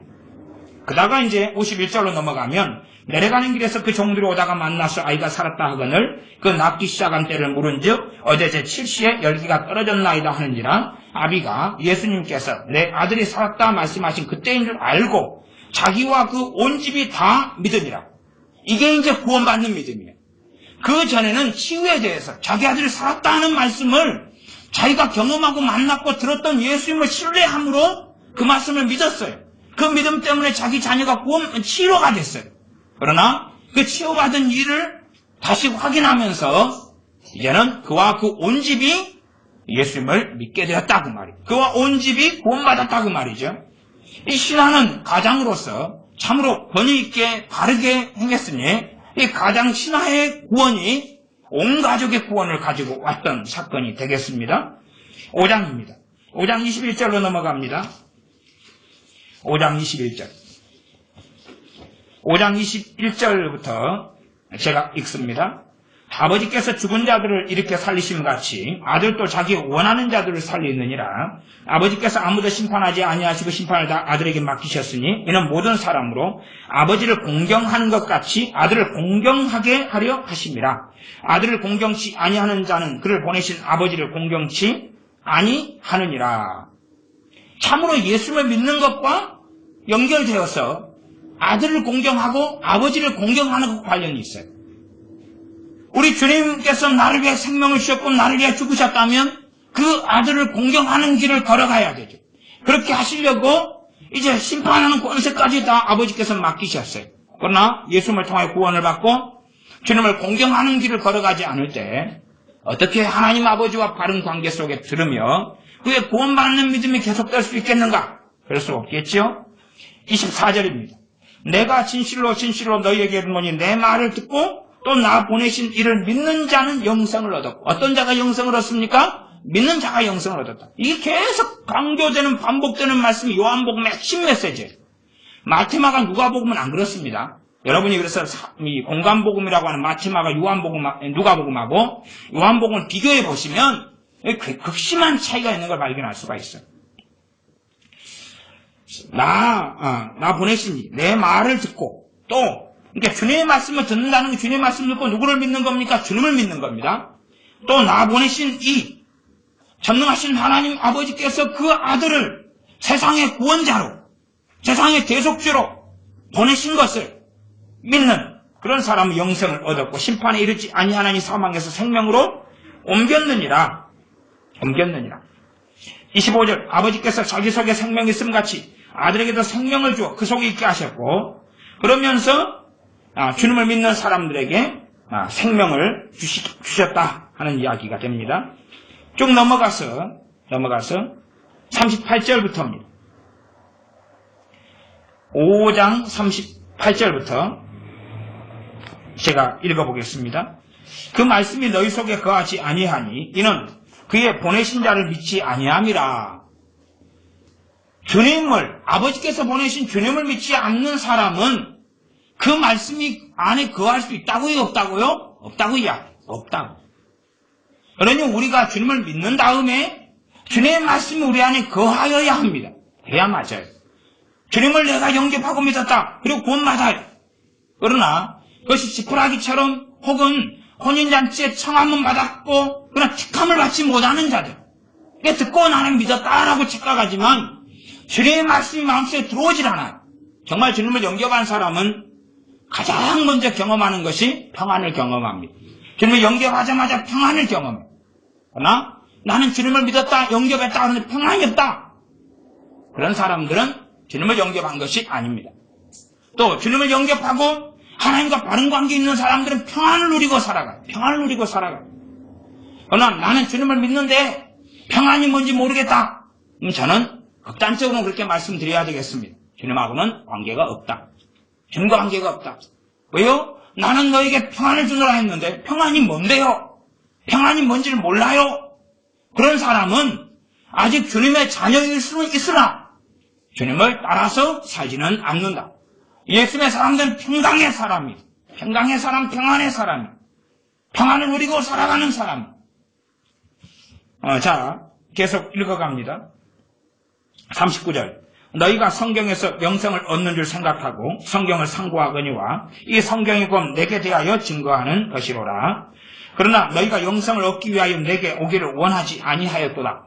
영생을 얻기 위하여 누구에게 나와야 됩니까? 우리 주님께 나와야 됩니다. 주님께서만이 영생을 주시지 내가 영생을 만들어낼 수가 없습니다. 내 기도 생활, 내 세능, 내 봉사, 내 구제 등등이 영생을 만들 수 없습니다. 46절로 갑니다. 46절. 모세를 믿었다면 또 나를 믿었으리니. 주님을 믿는 것을 자꾸 말씀하십니다. 이는 그가 내게 대하여 기록하였습니다. 모세가 주님에 대하여 기록했다. 그러나 그의 글도 믿지 아니하거든 어찌 내 말을 믿겠느냐. 주님 말씀을 믿어야지 주님을 믿게 되지요. 주님의 말씀을 믿지도 않고 믿지도 않으면서 나는 예수님 믿습니다. 그건 상당히 이상한 이야기입니다. 사실 주님을 믿는 것은 주님의 말씀을 듣는 것과 듣고 믿는 것과 관련이 있습니다. 그러하지 단지 그냥 예수님에 대해서 풍월만 짧게 이야기한 다음에 믿습니다가 되기가 상당히 어려운 것입니다. 자, 6장으로 넘어갑니다. 6장 28절로 넘어가겠습니다. 6장에는 생명의 떡 대신 주님에 대한 이야기가 굉장히 많이 나와 있는데 그 가운데 얼마만 보겠습니다. 6장 28절부터 제가 읽습니다. 저희가 묻되 우리가 어떻게 하여야 하나님의 일을 하오리까? 하나님의 일이 무엇입니까? 29절 예수님께 대답하여 가라사대 때 하나님의 보내신 자를 믿는 것이 하나님의 일이니라. 하나님의 보내신 자를 믿는 것이 하나님의 일이다. 어떤 게 하나님의 일이라고요? 하나님의 보내신 자를 믿는 것이 세상의 하나님의 일이 무엇입니까? 가장 하나님을 경외하는 일이 무엇입니까? 가장 하나님을 기쁘시게 하는 일이 무엇이겠습니까? 하나님의 아들을 믿는 것이다. 하나님이 보내신 자 아들, 그 아들 우리 주님을 믿는 것이 하나님을 가장 기쁘시게 하는 하나님의 일이다 말씀하시는 것입니다. 32절입니다. 예수님께 대답 이르시되 내가 진실로 진실로 너희에게 이르노니 하늘에서 내린 떡은 모세가 준 것이 아니라 오직 내 아버지가 하늘에서 내린 참떡을 너희에게 주시나니 하나님의 떡은 하늘에서 내려 세상에게 생명을 주는 것이니라. 하늘에서 그 내린 떡, 하나님의 떡, 그 떡이 누구십니까? 우리 주 예수님이십니다. 그 떡이 세상에게 생명을 주는 것이다 라고 말씀하고 있습니다. 저희가 가로되 주여 이 떡을 항상 우리에게 주소서. 예수님께서 가라사대 내가 곧 생명의 떡이다. 내가 곧 생명의 떡이니 내게 오는 자는 결코 줄이지 아니할 터이요 나를 믿는 자는 영원히 목마르지 아니하리라. 주님을 믿는 사람이 영원히 목마르지 않는다 말씀합니다. 그러나 내가 너희들을 이르기를 너희는 나를 보고도 믿지 아니하는 거다. 도마에게는 보지 못하고 믿는 자들이 더 복되다 말씀하셨습니다. 너희는 나를 보고도 믿지 않는다. 이 믿음이 구원 얻는 길이지 행위가 아닙니다. 그리고 이제 믿는 사람들이 나아가야 할 길에 대해서는 많은 성경들에서 마태, 마가, 누가, 요한복음, 로마서, 히브리서, 아니면 데살로니가전서, 우서, 에베소, 빌립보, 골로새서 많은 성경들이 다 믿는 사람이 걸어야 될 길에 대하여 이야기하고 있고, 그것이 또한 하나님과 관계해서 아주 긴밀한 영향을 미친다고 말씀하고 있는 것입니다. 40절, 내 아버지의 뜻은 아들을 보고 믿는 자마다 영생을 얻는 이것이니 마지막 날에 내가 이를 다시 살리리라 하시니라. 아버지의 뜻이 무엇인가? 아들을 보고 믿는 자마다 영생을 얻는 것이다. 아들을 믿는 자마다 영생을 얻는 것이다. 이것이 복음의 핵심입니다. 이게 기초석입니다. 이 기초석이 무너져버린 사람들은 주님 앞에 제대로 설 수가 없습니다. 이런 사람들은 자기의 의로운 행위를 끊임없이 만들어내려야 하고 그것으로 하나님께 설려야 하지만 제대로 서게 될 수가 없습니다. 47절입니다. 6장 47절, 48절 제가 읽습니다.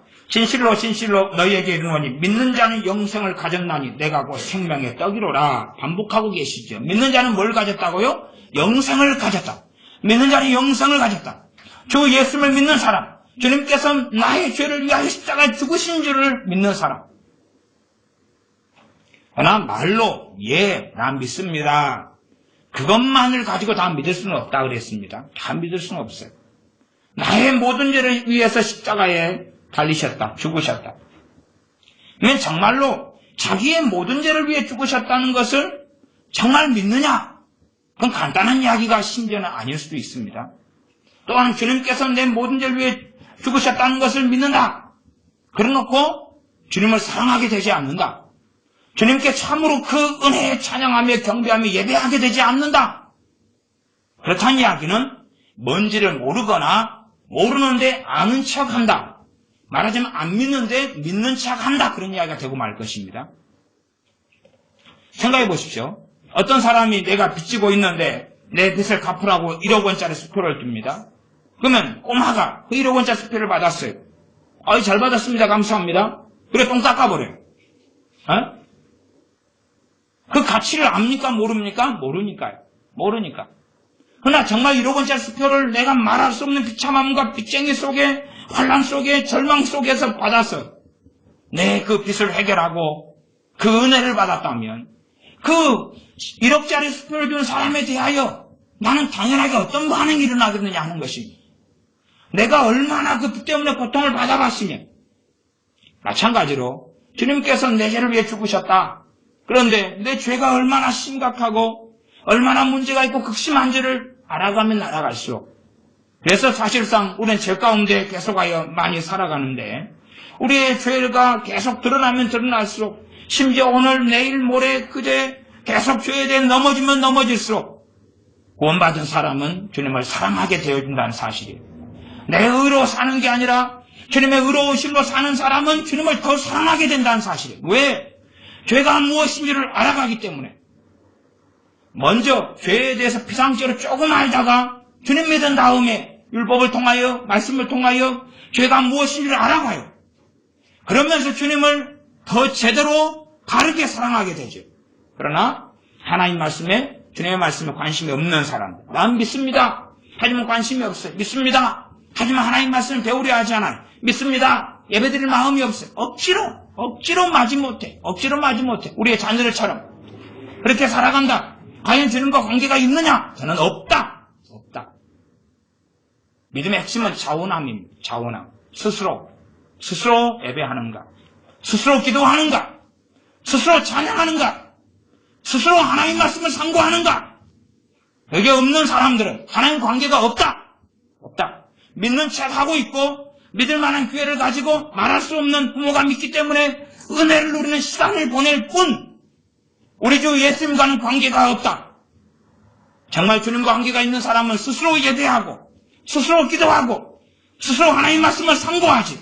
물론 다 성공하지 못하고 그러려고 마음먹는 경우도 아주 많습니다만은 성령의 역사하심은 자꾸만 그러도록 역사에 가십니다. 내가 하나님의 자녀이기 때문에. 또한 주 예수를 믿는 믿음 안에 거한 사람은 하나님을 내 적군이나 하나님을 멀리 하는 것이 아니라 하나님을 가까이 하게 됩니다. 하나님 아버지께서 얼마나 큰 은혜를 베푸셨는지를 알기 때문에 전능하신 하나님께서 그 아들을 보내심으로 얼마나 우리를 사랑하시는지를 증명하셨기 때문에 하나님을 가까이 하게 됩니다. 마음에서부터 하나님을 자꾸 가까이 하게 될 수밖에 없겠지요. 자, 6장 7절, 8절 읽었죠? 7장으로 넘어갑니다. 이제 이 정도 하고 말씀을 마무리해 가겠습니다. 6장 64절을 볼까요? 6장 64절. 그러나 너희 중에 믿지 아니하는 자들이 있느니라 하시니 이는 예수님께서 믿지 아니하는 자들이 누구며 자기를 팔 자가 누군지 처음부터 아심이러라. 믿지 아니하는 자들 그렇게 나왔으니까 그 뒤에는 가룟유다 이야기는 첨가되어 있는 거고 믿지 않는 자들이 있다는 사실이죠. 믿지 않는 자들 이야기를 하십니다. 너희 중에 믿지 않는 자들이 있다. 그리고 예수님께서 믿지 아니하는 자들이 누군지 아시고 또 주님을 팔 자도 누군지 아셨다. 그러니 믿음 이야기를 자꾸만 지금 요한복음 계속하고 있습니다. 7장으로 넘어가면 7장 1절부터가 주님의 형제들 이야기가 나와요. 주님께서는 성령으로 잉태되셔서 태초부터 말씀이시며 하나님이신 분이 성령님을 통하여 육신을 가지게 됐어요. 그러지 요셉과 마리아의 결혼관계를 통해 태어나지 않으셨습니다. 그런데 사람 눈에 볼 때는 요셉과 마리아를 통해서 태어난 자녀들이 있어요. 그래서 그 자녀들을 주님의 형제들이다 그렇게 이야기된 부분이 있습니다. 그 형제들이 7장 5절에 보면 이는 그 형제들이라도 예수님을 믿지 아니함이러라. 그러니까 그 형제들도 예수님을 믿지 않았다. 그런 이야기를 하고 있지요. 믿음에 대한 이야기를 계속하여 하고 있습니다. 자, 7장은 대강 넘기고 이제 8장 정도만 볼까요? 8장 정도. 8장 31절, 32절. 8장 31절, 32절. 그러므로 예수님께서 자기를 믿은 유대인들에게 이르시되 너희가 내 말에 거하면 참내 제자가 되고 진리를 알진 진리가 너희를 자유케 하리라. 주님을 믿었어요. 이제 이건 시작이죠. 그 다음에 이제 어디 안에 서야 됩니까? 진리 안에 서야 돼요. 그러니까 우리 주님을 믿은 것으로서 모든 것에 자유가 오고 모든 것에 해방이 오질 않아요. 우리 주님을 믿는 것만으로 마귀에서 다 떠나가지 않는다 그 말이에요. 주님을 믿은 유대인들에게 뭘 이야기합니까? 너희가 내 말에 거하면이라고 이야기해요. 주님 믿은 사람들에게 내 말에 거하면 그러면 내 제자가 되고 진리를 알게 된다. 주님의 말씀이 진리죠. 주님 말씀 안에 거하면 진리를 알게 되고 그 진리가 너희를 자유하게 된다. 죄에서 자유함을 이야기하고 원수 마귀에게서 자유함을 이야기합니다. 이 길을 걷지 않는다면 주님을 잠깐 믿었다가 주님을 떠나는 것은 다반사입니다. 그래서 얼마 전에 읽은 7장에서도 그런 이야기입니다. 7장에서도 여러분이 자세히 보시면 예수님을 믿은 사람들이 많이 떠나버렸습니다. 많이 떠나버렸어요. 그래서 6장 66절로 가볼까요? 6장 66절. 주님 믿다가 떠나버린 사람들 이야기가 나와 있어요. 믿다가 떠나버린 사람들. 6장 66절에 이러므로 제자 중에 많이 물러가고 다시 그와 함께 다니지 아니하더라. 그러니까 주님을 믿는 제자들 중에 제자들은 믿는 사람을 이야기합니다. 근데 많이 물러가 버렸다. 주님을 믿다가 끝나버린 거예요. 주님 빠이빠이 하고 떠나버렸습니다. 그런 이야기를 요한복음도 명백하게 하고 있는 것입니다. 그래서 참으로 주님을 믿는 사람들이 믿음 성장 과정을 제대로 거치지 않으면 그의 믿음이라는 것은 지푸라기에 불과하고 메가리가 없고 힘이 없고 유지가 되지 않아요. 주님을 믿는 유대인들에게 8장 32절 진리를 알진 진리가 너희를 자유케 하리라. 그렇게 말씀하십니다. 47절입니다. 하나님께 속한 자는 하나님의 말씀을 듣나니 너희가 듣지 아니하면 하나님께 속하지 아니하였음이로다. 예수님 영접하고 믿었습니다. 그리고 주님의 길을 걸어가면 무엇을 듣습니까? 하나님의 말씀을 듣는다. 왜요? 누구에게 속했으니까요? 하나님께 속했으니까. 하나님께 속하지 아니했다. 나는 말은 믿는다. 그랬지만 하나님께 속하지 않은 사람들은 하나님 말씀을 안 듣죠. 그러면 어이구 누가 전해줘야지요. 그러면 요즘 민주주의 사회니까 내가 성경을 가지고 있으니까 하나님 말씀을 내가 상고하고 읽고 묵상하는 길을 걸어간다 그 말이에요. 왜요? 하나님 말씀 들으려고. 하나님 말씀 들으려고 그런 길을 걸어갔지. 51절입니다. 진실로 진실로 너희에게 이르노니 사람이 내 말을 지키면 죽음을 영원히 보지 아니하리라. 내 말을 지키면의 핵심이 뭡니까? 믿는 것을 주님이 자꾸 말씀하셨어요. 지키는 것의 핵심은 믿는 것에 대한 말씀을 요한복음은 계속하셨습니다. 그러면 여러분들이 참으로 주님을 믿음을 통하여 구원 얻는다는 사실을 잊지 마셔야 되고, 그리고 내 행위로 하나님께 나아가는 게 아니라 우리 주 예수님의 이름을 믿는 믿음으로 하나님께 나아가셔야 돼요. 거기에서 행위 구원론이 들어와서는 안 되고, 또한 성화 구원론이 들어와서는 안 돼요. 그 뿌리가 흔들려 버리고 내 거룩함, 내 행위, 내 의로움 등으로, 심지어 내 성령 충만함 등으로 하나님께 서려고 한다면 설 수가 없다는 사실이에요. 우리 주 예수님의 이름만으로 하나님께 서며 그 구원의 길에 들어가게 됩니다. 또한 우리 주님을 통하여서만이 구원받기 때문에 하나님을 사랑하는 길, 주님을 사랑하는 길, 주님을 예배하는 길, 그런 길을 예수님의 사람들은 걷습니다. 기도하겠습니다. 아버지 하나님, 우리 주 예수님을 통하여 믿는 자가 구원을 받게 하셨은즉 감사합니다. 이 세상의 재물이 아니라, 우리의 노력과 수고가 아니라, 우리의 더러운 행위밖에 없는데 우리에게 거룩한 행위로서 구원받게 하시는 것이 아니라, 우리 주 예수님께서, 주님께서 십자가에 달리심으로 주님의 그 이름을 믿는 사람들이 구원받게 하시는 복음의 문을 우리에게 열어주셨사온즉 감사와 찬양을 드립니다. 참으로 주님을 믿는 사람들이 마땅히 주님을 사랑하고 그 은혜에 감사하며 그 은혜에 보답하며 주님을 경외하는, 사랑하는 믿음의 길을 걷게 하시고, 또한 하나님께 속한 자가 주님을 영접함으로 되어져서 하나님의 말씀을 듣는 사람들이 되어져 믿음에 성장하고 자라며 거룩의 여정을 걸어 거룩한 사람으로서 전능하신 하나님을 배웁게 하여 주시옵소서. 우리 주 예수님의 이름으로 기도하옵나이다. 아멘. 기도하겠습니다.